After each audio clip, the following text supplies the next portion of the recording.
صل على محمد وعلى آل محمد وبارك وسلم সম্মানিত মুরব্বিয়ান کرام برادران ইসলাম গত জুমা খুতবা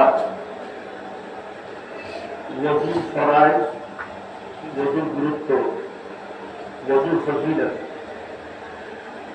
এই তিনটা জিনিস সম্পর্কে আলোচনা হয়েছিল। ওযুর পবিত্রতা সম্পর্কে আলোচনা হয়েছিল।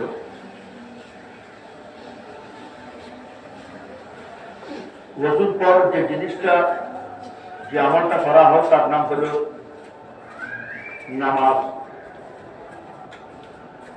ওযুর জন্য নামাজ জরুরি। নামাজের গুরুত্ব আজকে আমাদের অন্তরে নাই। আমরা সবকিছু করি নিজের সন্তানদের জন্য। সন্তানকে যদি কোনো কিছু ডিমান্ড করে সন্তান ছেলে মেয়ে যদি পুরো করতে না পারি কিছুক্ষণ টানবে। সাইকেল ডিমান্ড করলো পুরো করতে পারি নাই, মোবাইল ডিমান্ড করলো পুরো করতে পারি নাই, কিছু সময় কিছুদিন কাঁদবে। আর তার যদি জীবনে নামাজ দিতে না পারে সে কবর থেকে হাসর পর্যন্ত, হাসর থেকে জাহান্নাম পর্যন্ত কাঁদতেই থাকবে।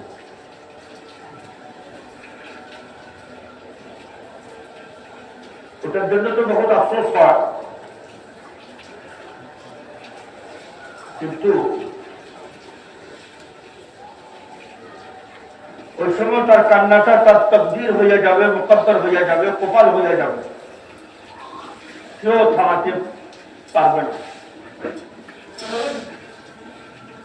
যদি দিন দিতে না পারি কিয়ামত পর্যন্ত কাঁদতে থাকবে। যেভাবে সন্তানদের জন্য ভালো খাওয়ার, ভালো পড়ার, ভালো থাকার, ভালো ঘরের, ভালো বাসস্থানের সব সময় একটা চেষ্টা করি শরীরকে ক্লান্ত করে নিই সন্তানদের জন্য। ঘর করলাম, বাড়ি করলাম, কিছু জমি জমা করলাম, টাকা পয়সা ব্যালেন্স রাখলাম। দুর্ভাগ্যের বিষয় হলো এগুলো খরচ না, সন্তানদের জন্য রেখে যাব। জায়েজ নাজায়েজ, হালাল হারাম, বৈধ অবৈধ, আল্লাহ তাআলা বলেন। আল্লাহ তাআলা যদি বলে তো করার জন্য বলিনি আমি তো বলছি কোন আমিলা সালিহান মিন যাকরিন আও উনসা, ছেলে হোক মেয়ে হোক, মহিলা হোক পুরুষ হোক, মা হোক মেয়ে হোক, বাবা হোক সন্তান হোক, দাদা হোক তার নাতি হোক, সে যদি নেক আমল করে, নামাজ পড়ে, নেক আমলের সর্দার হলো নামাজ। নামাজ যদিও নামাজটাই পড়ে আসে ফাহুয়া মুমিন, তাহলে সে ঈমানদার। নামাজে নেই,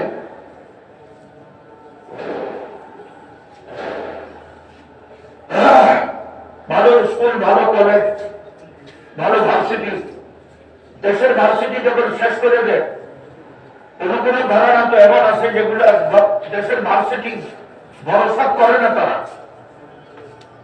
এটা কি আছে বিদেশে পর্যন্ত পাঠাই দেয় সন্তানদেরকে।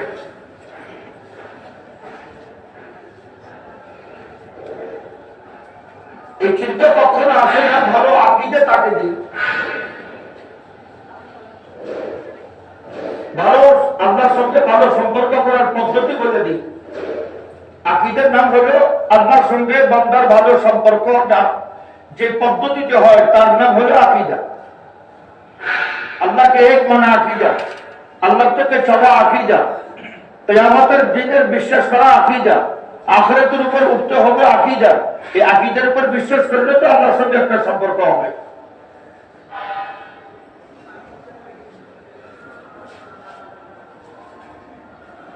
কোন পয়গম্বর কোন রসুল এমন যাই নাই যার উপর নামাজ ফরজ ছিল না। নামাজ তো নামাজ।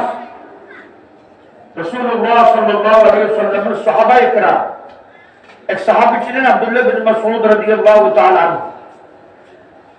হযরত ওসমান যখন খেলাফতে আসলো,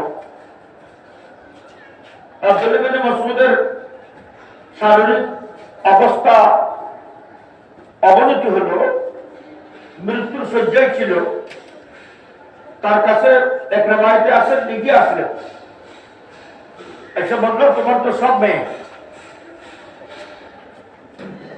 তোমার সব মেয়ে, তোমার ইন্তেকালের পর মেয়েদের চলার জন্য তো কিছু নাই। আমি আমার তাহবিল থেকে অথবা সরকারি তাহবিল থেকে তোমার দিনের জন্য এত খেদমাত, ফকিহ ছিলেন, উম্মতের ফকিহ, উম্মতের সবচেয়ে বিদ্যমান জ্ঞানওয়ালা লোক ছিলেন। তোমারে আমি কিছু টাকা পয়সা বা দিনার দিরহাম বা কোন একটা জাগির বা কোন একটা সম্পদ তোমাকে দিয়ে দিই। উনি বললেন, দরকার নাই, আমি আমার মেয়েদেরকে যা দেওয়ার আছে দিয়ে দিছি। কি দিছ? তুমি তো ফকির মানুষ, তুমি দরিদ্র মানুষ, দিছ কি? আমি আমার মেয়েদেরকে বলে দিছি, মাগরিবের পর প্রত্যেক রাত পূর্ণ লাইলে প্রত্যেক রাত যেন সূরা ওয়াকিয়া পড়ে।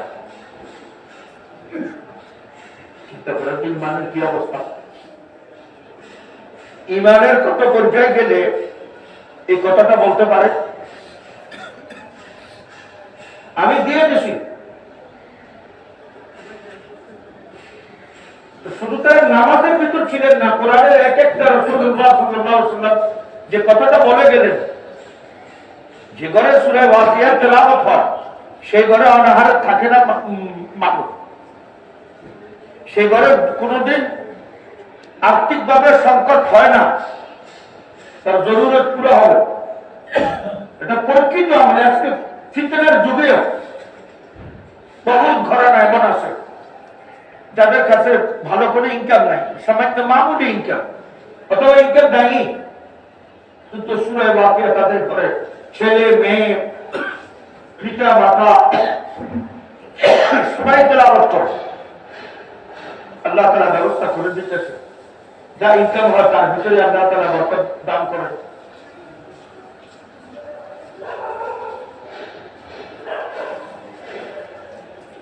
সন্তানদেরকে ভালো আকীদা দেওয়া, ভালো আমল দেওয়া, ভালো ঘরের সঙ্গে, ভালো পরিবেশের সঙ্গে, ভালো সম্পদের সঙ্গে, ভালো ডিগ্রির সঙ্গে, ভালো স্কুল কলেজ ভার্সিটির সঙ্গে, ভালো চাকরির সঙ্গে ভালো আকীদা দেওয়া। শুধু ওটা দিয়ে আমি মুতমাইন হয়ে গেলাম, অতটুক দিয়ে আমি মুতমাইন নিশ্চিন্ত হয়ে গেলাম, বাবা আমার ছেলে দিন কাটাই নেবে, এদিন তো কাটাই নেবে সে। আর যদি মৃত্যুর আগে তার হোশ এসে যায়, 50-55 বছর বয়সে, আমার বাবা আমার সঙ্গে কি করবো? আমার তো নামাজ সুরাই আছে না, এটা নামাজের জন্য সুরে ফরজ, কোরআন ফরজ, কোরআন থেকে পড়তেই হবে। এমন কোন নামাজ নাই, রাতের হোক দিনের হোক, নফল হোক সুন্নত হোক, সুন্নতে মুআক্কাদা হোক, ওয়াজিব হোক ফরজ হোক, এমন কোন নামাজই নেই যে নামাজে কোরআনের অংশ নাই।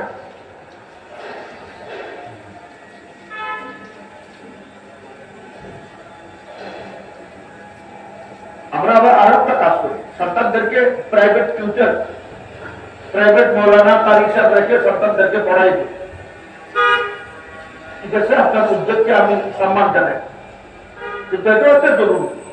তো সম্মান টিউটরের পর প্রত্যেক বছর তার থেকে তেলাওয়াত শোনা, 10টা সূরা, 15টা সূরা, 5টা সূরা, 6টা সূরা তার মুখস্থ আছে কি, এটা তার সমস্ত নামাজ, সমস্ত ইবাদত চলবে। মক্কাতে এসে হজ করতে গেল 60-65 বছর বয়সে, ওখানে তো সূরা কেরাত বলে লাগবে না, মক্কার নামাজের সূরা লাগবে না, মক্কার নামাজের সূরা লাগবে, কেরাত লাগবে। আকীদা দেওয়া। কত বড় বড় কবিরা নামাজের উপরে কত সুন্দর সুন্দর কবিতা লিখলেন, শের লিখলেন, নজম, গজল।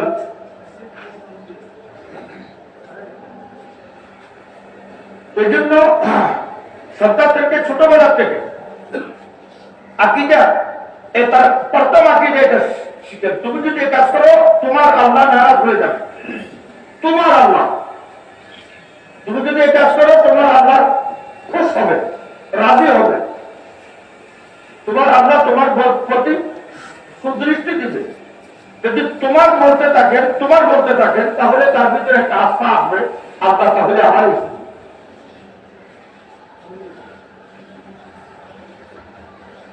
আল্লাহ তাহলে আমারই শুধু। আর কোরআন আর কিনা সমস্ত দোয়াগুলোতে এভাবে মুখাতিব খেতাব করা হয়েছে আল্লাহ তাআলার পক্ষ থেকে। ইন্নী, ইন্না, নিঃসন্দেহে, রব্বানা, রব্বি, আমার রব, রব্বানা, আমাদের রব, এভাবে খেতাব করা হয়েছে। আল্লাহ তাআলা যত দোয়াগুলো শিখিয়েছে সমস্ত দোয়ার ভিতরে এই দোয়াটা, এই মানে আমার রব, আমার আল্লাহ, আমার প্রতিপালক, আমার, আপনার, আমার, এই শব্দগুলো সন্তানকে ছোটবেলা থেকে যখন তার আস্তে আস্তে পা খুলে, মুখ খুলে চলতে থাকে, তাকে ওই সমস্ত কথা বলা, তার আকীদাগুলো মজবুত করা। আর যদি এটা না করি, আমি মাজারে গেলাম, সন্তানে মনে করবে মাজারে যাওয়া, তখন সে মনে করবে আমি মাজারে গেলাম, ওখানে মান্নত মানলাম, ওখানে মাজারের মৃত্যু ব্যক্তির থেকে চাইলাম। আমার সন্তানে মনে করবে আল্লাহ জীবিত চিরঞ্জীব, আল্লাহর কাছে কোনো কিছু নাই, যিনি মারা গেছেন তার কাছে সবকিছু আছে। আমার কারণে তাকে আকীদা থাকলেও পড়াই, তারা আকীদাটা কেউ শিখেনি। দাড়ি কিনলাম, দাড়ি নিয়ে গেলাম মাজারে, বাড়ি কিনলাম, বাড়ির জন্য গেলাম, ফ্যাক্টরি করলাম, ফ্যাক্টরি নিয়ে ফ্যাক্টরি সম্পর্কে বাজারে গেলাম, সন্তান সঙ্গে আছে, তাহলে সে শিরককে শিখে দিবে। আকীদার খারাপ, আল্লাহর সঙ্গে তার আকীদা কখনো মজবুত হবে না। ওযুর পর সবচেয়ে বড় আমল, যার জন্য ওযু দরকার হয়। এমনি ওযু তো রিজিকের সমস্যার সমাধান করে। কেউ যদি সবসময় ওযুতে থাকে, এনি টাইম ওযু ভাঙলেও ওযু করবো, ওযু ভাঙলেও ওযু করবো, তার রিজিকের কখনো কোনোদিন ঘাটতি থাকে না। আমরা তো রিজিকের জন্য বা কোনো পরিশানি যদি হয়ে যায়, জব ছুটে গেল, ব্যবসা বাণিজ্যতে একটু অবনতি হইতেছে, তখন তো হুজুরের কাছে যায়, এমন এমন আমিনদের কাছে যায় যারা বলেন তো প্রথমত তারা শিরকিয়া কালাম বলে লিখে, আর এমন এমন আমল গুলো দেয়। ও বেটা বলে আমি তো করি এটা, এইসব আমাদের কাছে আসলে আমরা হালকা আমল দিই, তখন মনে করে এইসব তো করা আছে, এইসবের দ্বারা কিছু হয় না।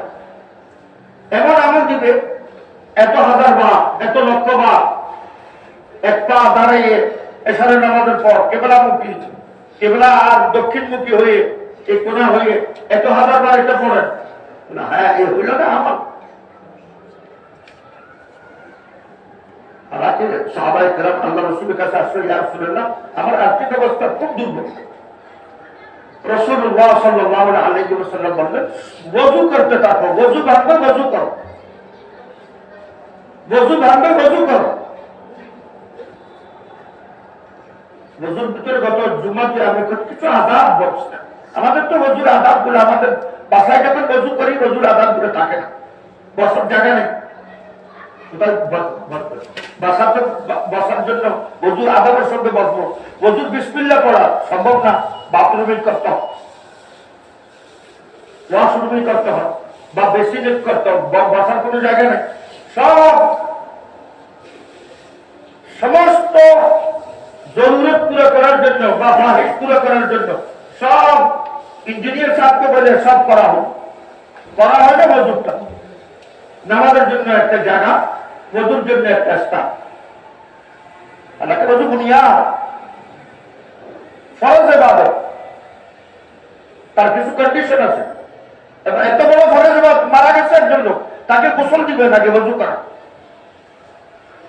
মুখে পানি দেন, পানিগুলো বাইর করে নেন, তার নাকে পানি দেন, চেহারাটা ধৌত করে দেন, হাতগুলো ধৌত করে দেন, তার মাথা মশক করেন, এগুলো ফরজ ইবাদত মইয়তের উপর, যার উপর ফরজ নাই। কিন্তু জীবিতদের উপরে ওই সময় গোসল দেওয়া, গোসলের সঙ্গে পবিত্রতার জন্য ওযু করে দেওয়া ফকিহ বিদগণ ওয়াজিব লিখেছেন, ফরজ। এত বড় ইবাদত, এটা তো আমাদের ওই পিতা মারা গেল, সন্তান গোসল দিবে, এই নিয়ামত থেকে আস্তে আস্তে বঞ্চিত হতেই আছে। এখন মার্কাতুল ইসলামে আছে, জায়গা জায়গা পয়েন্ট গুলো হয়ে গেছে, লাস্ট মানে মারা গেছে তাই ওখানে গোসল আর কাফন পড়াইছে, তারপরে নিয়ে আসে। একদিকে শুধু ভালো, তার দিকে এটা গোসলের গুরুত্ব, কিভাবে গোসল করাইতে হয়, এই নিয়ামত থেকে আমরা বঞ্চিত। নামাজের জন্য আসলাম, নামাজের জন্য প্রথম জিনিস হলো নিয়ত করা। নিয়ত করা, নিয়ত পড়া।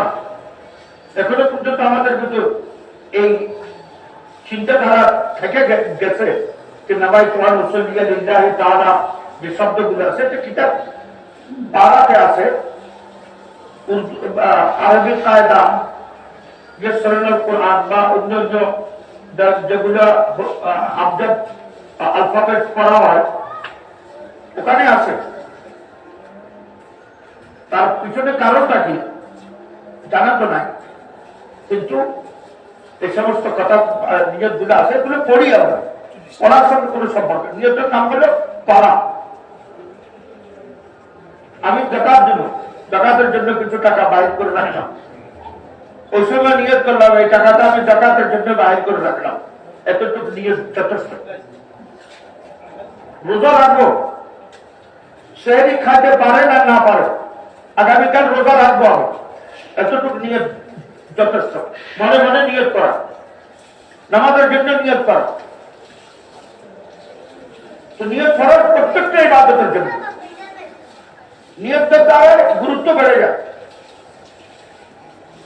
নিয়তের দ্বারা তার স্বভাব বেড়ে যায়, নিয়তের কারণে তার ওজন বেড়ে যায়। আজকে কিয়ামতের দিন ছোট একটা আমল, বড় উদ্দেশ্য নিয়ে আমি শুরু করলাম, এই নিয়তের কারণে আমাদের মান আল্লাহর কাছে বেড়ে যাবে। আসকালু ফিল মিজান, যখন মিজানে রাখা হবে ওটা ভারী হয়ে যাবে, শুধু নিয়তের কারণে।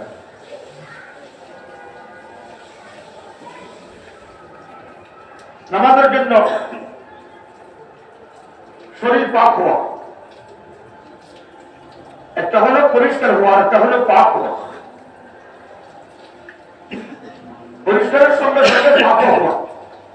পাক হওয়ার জন্য কুলু হালাল তাইয়্যিবা, একটা হলো হালাল উপার্জন করতে হবে, হালাল ভক্ষণ করতে হবে, প্রত্যেক হালাল না হয়, হালালের সঙ্গে পবিত্রতা থাকতে হবে, তাইয়্যিবা, হালাল আর তাইয়্যিবা। আমি পুরোপুরি কাজ করলাম, যেই দপ্তরে, যেই প্রতিষ্ঠানে আমি খিদমত করি, ওখানে পুরোপুরি কাজ করলাম, যা স্যালারি পেলাম সব হালাল তাইয়্যিবা, পবিত্র। ওখানে কন্ডিশন মতে একদিন, দুই দিন, 3 দিন, 4 দিন যদি আমি ছুটি করি, তাহলে ছুটির টাকাটাও আমার জন্য হালাল হয়ে গেল। অথবা ওখানে কন্ডিশন আছে ছুটি করা যাবে না, কিন্তু আমি তারপরে করলাম, তাহলে হালাল হওয়ার তৈয়ব তো হলো না, হালাল হওয়ার সম্পর্ক কিছু অবজারভেশন আছে। এই জন্য কন্ডিশন রাখলেন। ওযু করেছেন, ওযুর জন্য পানির ভিতরে 3টে গুণ থাকতে হয়। এই জন্য হাতে নিলেন, মুখে নিলেন, নাকে নিলেন, দেখবেন পরীক্ষা করে পানিটা পরিষ্কার কিনা, পানির মতো কিনা, পানির সব তৃপ্তি ঠিক আছে কিনা, পানির ভিতরে কোনো দুর্গন্ধ তো আসে নাই। এই তিনটা কনফার্ম হওয়ার পরে ফরজ ইবাদত শুরু করে বাবু শুরু বুঝু হবে। এখন মুখমন্ডল আপনি ধৌত করতে পারেন। যদি দেখেন না পানি ঠিক না, দুর্গন্ধময়, উঠে যান ওখান থেকে। যেখানে পানি পরিষ্কার আছে, পানি পরিষ্কার পাইতেছেন না, তুমি মুখ করেন। পরিষ্কার পানি নেই, যেটা নিজেই অপবিত্র, নিজেই না পাক, যে পানি দুর্গন্ধময়, সেটা আমাকে পাক করতে পারে না। যে শরীরের মাংস বৃদ্ধি পাইল হারাম দিয়ে, তার দ্বারা এবার সঠিক হয় না। এই জন্য শরীর পাক হওয়া। দ্বিতীয় হলো কাপড় পাক হওয়া, যে কাপড় পরিধান করে, যে কাপড় পরে আমি নামাজ পড়বো, সেটা পাক হওয়া। ওটা একই কন্ডিশন, যে কন্ডিশন শরীরের জন্য, ওই কন্ডিশন পোশাকের জন্য। 3 নম্বর হলো জায়গাটা পাক হওয়া।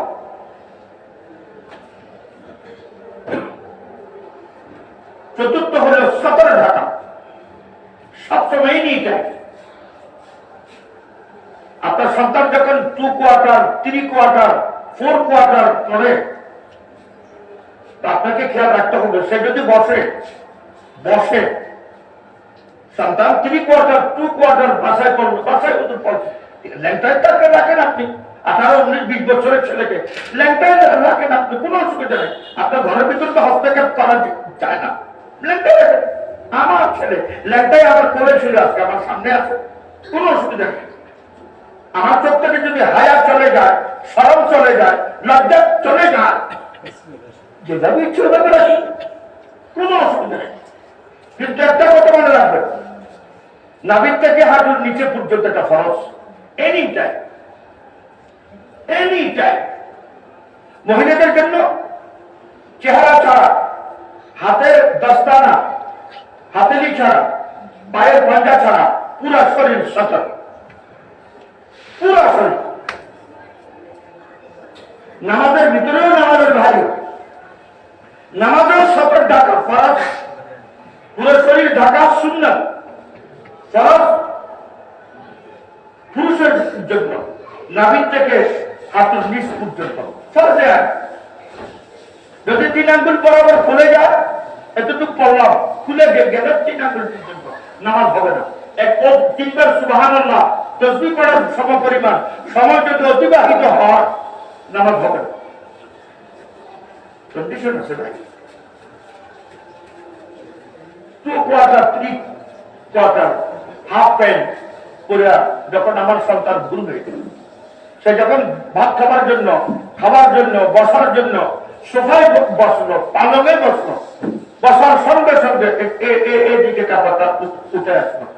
পিতাও গুনাহে কবিরা করতেছে, সন্তানও গুনাহে কবিরা করতেছে, মাও গুনাহে কবিরা করতেছে, বোনও গুনাহে কবিরা করতেছে। গুনাহে কবিরা বড় গুনাহ, তওবা ছাড়া ক্ষমা হবে না। আপনি পড়াতে থাকেন, আমার কোনো ইচ্ছে নেই, আমি তো মুয়াজ্জিন ভাই। কাউকে তো লুঙ্গি পড়তে দেখি না, কোন আঙ্গ্রেজকে দেখি নেই লুঙ্গি পড়তে, পাজামা পড়তে। কোন আঙ্গ্রেজ, কোন বদ্দিন, কোন বেদিন, মুসলমানের কোন নাস্তিককে দেখি নেই পাজামা পড়তে, সালোয়ার পড়তে, কাকনের উপরে কাপড় রাখতে। আমি মুসলমান, আমার ঘরে তাদের কালচার, তাদের পোশাক, তাদের লেবাস। মরার পরেই সবার ধারণা, কাপড় যেন আরো একটু বেশি লাগলে দেন, আর মরার পরে আর কি কাপড় ভাই, একদম সুন্দর কাপড়, আপনি লোক দেন, অসুবিধা নেই। মহিলাদের জন্য এনি টাইম আর চেহারা খোলা রাখা। চেহারা যখন মহিলা বাহির হবে বাড়ির থেকে, তখন চেহারা সম্পর্কে দুটো মত আছে। চেহারা খোলা রাখতে পারবে। মহিলার বয়স যখন 60-65 হয়ে যাবে, 60-65 হয়ে যাবে, তার জন্য পর্দার বড় এহতেমাম, বড় পর্দা ইয়া করা, মাথায় কাপড় যদি রাখে অসুবিধা, যদি পড়েও যায় গুণাগার হবে না। তার ভিতর থেকে কাশির চম্বুকটা আল্লাহ তাআলা সাথ করে দিচ্ছে। কিন্তু বালক হওয়ার সঙ্গে সঙ্গে 7 বছর পবিত্রতা কি তাদের মধ্যে পবিত্রতা এটা নাই সবশেষ। মহিলাদের পর্দার উপরে দুটো সূরা নাযিল করছে। সূরা, একটার নাম সূরাতুন নূর, আরেকটার নাম সূরাতুল আহজাব। সূরাতুন নূর ঘরের ভিতর আমার মেয়ে আমার সামনে কেমনে আসবে, আমার মেয়ে, আমার বোন, আমার খালা, আমার ফুপির সামনে আমার দৃষ্টিভঙ্গি কতটুকু থাকবে ঘরের ভিতর, তার নাম সূরাতুন নূর। এক লোক বলল, এত ফিল্ম দেখলাম, কাইতেছে আর বলতেছে, এত ফিল্ম দেখলাম হুজুর, আর এত মনের ভিতরে কল্পনার ভিতর ঢুকাই নিলাম উলঙ্গপনা, বেহায়াপনা, শাহওয়াত ঢুকাই নিলাম। আমার 2 বছরের ভাগিনীকে আমি আদরের জন্য উঠাইলাম, কোলে নিলাম, শরীরের অবস্থা ব্যাকুল হয়ে গেছে, তাড়াতাড়ি রাখলাম, তাড়াতাড়ি পালাইলাম। ইনসেস্ট আজকে সমস্ত ইউরোপ আমেরিকা ল্যাংটাপনা, উলঙ্গপনা 1 নম্বর শিখা, করুণার চক্র ডেঞ্জার। ইনসেস্ট যদি ভাই বোনের সঙ্গে, সন্তান তার মায়ের সঙ্গে, পিতা তার মেয়ের সঙ্গে, ইসলাম বলে মেয়ের বয়স 7, বিছানা আলাদা করো। ছেলের বয়স 7, মায়ের সঙ্গে ঘুমাইতে পারবে না। কোথা থেকে তসুফের কল্পনা চিন্তা করে নেবা, চিন্তা করি। আমরা তো যৌথ সিস্টেমের শিক্ষার ব্যবস্থা ওটা ওখানেও খুশ আমরা এসবগুলো না মানে পিতা মেয়ের বয়স 7, 8 আলাদা করো। যে কোনো সময় অ্যাক্সিডেন্ট হতে পারে, ইনসেস্ট হতে পারে, মেয়েটা আত্মহত্যা করতে পারে। যখন তার ফিতে তার উপর হাত রাখবে অন্য দৃষ্টিতে, অন্য ভঙ্গিমায়, ইনসেস্ট হবে তার ব্রেনে, তখন আত্মহত্যা করবে। সূরাতুল আহজাব, আমার মেয়ে, আমার বোন, আমার মা বাসার থেকে বাইরে হবে, যদি বাইরে হয় জরুরত তার পোশাক আদি কেমন হবে, এটা সূরাতুল আহজাব। আর ঘরের ভিতর পিতা তার মেয়ের সামনে কেমনে বুঝবো, কুল্লিল মুমিনিন ইয়াগুদ্দু আবসারহুম, এ পিতা, এ দাদা, এ ভাই, এই সন্তান, দাদার নিচে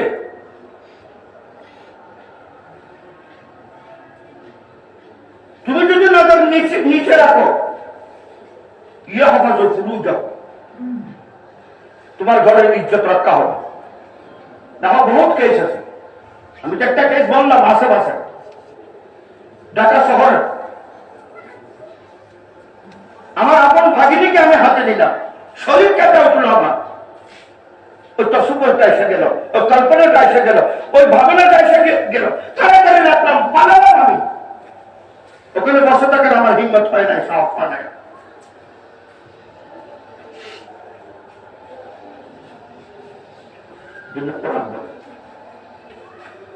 সীমা কাটতে হবে, লঙ্ঘন হবে। ইয়া রাসূলুল্লাহ, পর্দা তো করতে হবে আমাকে। আমার দেবর সম্পর্কে কি কিয়া বলে, দেবর তো মৃত্যু, সে তো ঘরের অংশ হিসাবে ভাবের সঙ্গে ঠাট্টা মজা করে। একটু হাজার কেস ডেলি 2-10টা কেস তো হতেই আছে, যেগুলো মিডিয়া প্রকাশ পায় ওগুলো জানি, যেগুলো প্রকাশ পায় না। এই জন্য তো আজকে আমাদের ঘরে কোরআনে পাক, হাদিসে পাক, নামাজের চর্চা হয় না। 17 টাকা আর তারপর সরকারকে কোন কাপড়টা পড়াইতেছেন আপনি যে বুঝে নেন। ছোটবেলা থেকে ওলামায়ে মুহতাদিন যারা সতর্ক দৃষ্টিতে দেখেন সমাজকে, এই ওলামারা কাগজের কাগজ কালো করে দিচ্ছে, লিখতে লিখতে লিখতে লিখতে।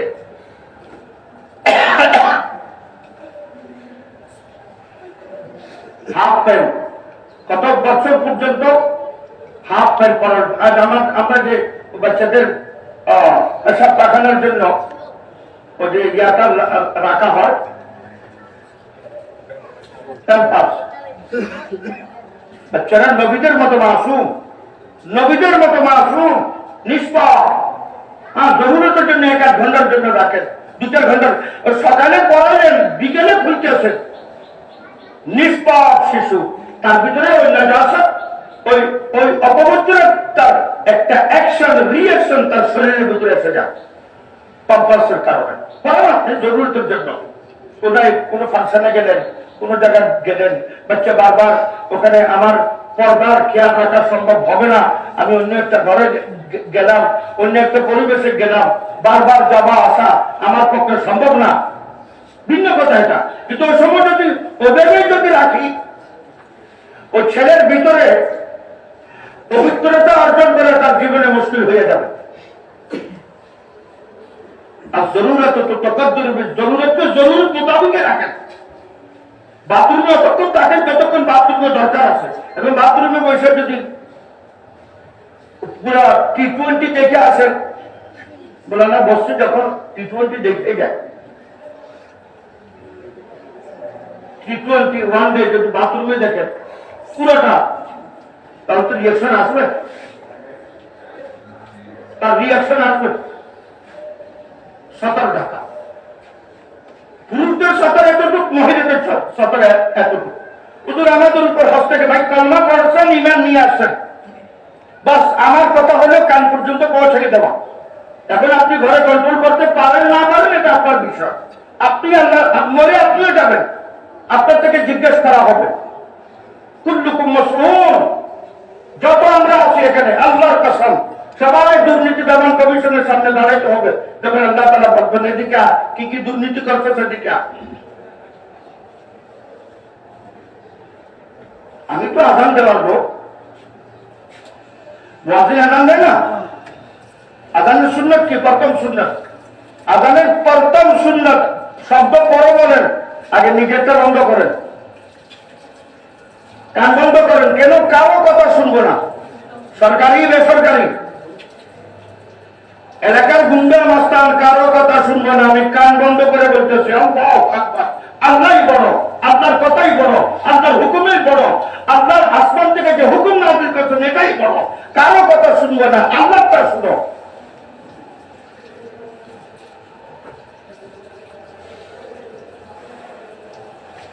রাসূলুল্লাহ সাল্লাল্লাহু আলাইহি ওয়াসাল্লাম মিম্বরের ব্যবস্থা করে গেলেন, কেন? আমার অবস্থা যেন দূরে পর্যন্ত যায়। মিম্বরে বসে রাসূলুল্লাহ প্রতিনিধি যারা আছেন তাদের কথা যেন দূর পর্যন্ত যায়। দেখেন মাহফিল যখন হয় কোন জায়গায়, মাহফিলের সিস্টেম অন্যরকম, মিম্বরের সিস্টেম অন্যরকম। মাহফিলের পিছনে বড় বড় লোকেরা বসে, বড় বড় মৌলানা, আল্লামা, মুফতি, যারা বেশি বুঝে। মাহফিলের উল্টো সিস্টেম, ওই জন্য মাহফিল থেকে হেদায়েতের রাস্তা বন্ধ হয়ে গেছে। মাহফিলে যে বক্তা তক্তা সাহেব আগে বসেন, যত বুঝার লোক আছে সব পিছনে, আর যারা আরো একটু কম বুঝে তারা আরো পিছনে, যারা বুঝেই না শিশু বাচ্চা তারা সামনে বুঝেই না। আর রাসূলুল্লাহ সাল্লাল্লাহু আলাইহি ওয়াসাল্লাম এমন জায়গায় বসালেন পিছনে একজন লোক বসার জায়গা না, এটাই সুন্নাত। এটা মিম্বরে দিয়ে যান, স্টেজে নেন, মেহরাবে নেন, আলোচনার হলে নেন, যেখানেই নেন, এটাই সিস্টেম, এটাই সুন্নাত। এর বিপরীত করবে ওখানে যদি আবু বকর সিদ্দিকও বসে, উমর ফারুকও বসে, আমার দেশের শেখুল হাদিস আর পীরে কামিল মুরিদে জাহিল, এটা না। আবু বকরের যদি বর্ষার সুন্নতের বরখেলাপ হয়, আল্লাহর কাছে ওখান থেকে হেদায়েত নিয়ে আসা কঠিন হবে, সম্ভব না। আমি সুন্নতের বিরুদ্ধে চলবো, হেদায়েত নিয়ে আসবো, বলতেছেন শেখুল হাদিস সাহেব, বলতেছেন কাবা শরীফের ইমাম সাহেব, যাই হোক সুন্নত এটা, পিছনে একজন লোক নেই, বসার কোনো জায়গা নেই। কেন? হেদায়েত আসার জন্য শুধু কান যথেষ্ট না, চোখও লাগে, চেহারার তোকে চেহারা মিল খেতে হয়। 2 রাকাত নামাজ গতকালকের নামাজ থেকে 2 রাকাত নামাজ কাটিং করে দিলেন, কম পড়ো, ফরজ নামাজ কেন? নসিহত শুনো, নামাজ থেকে গুরুত্বপূর্ণ নসিহত। যেভাবে নামাজে কথা বলা যাবে না,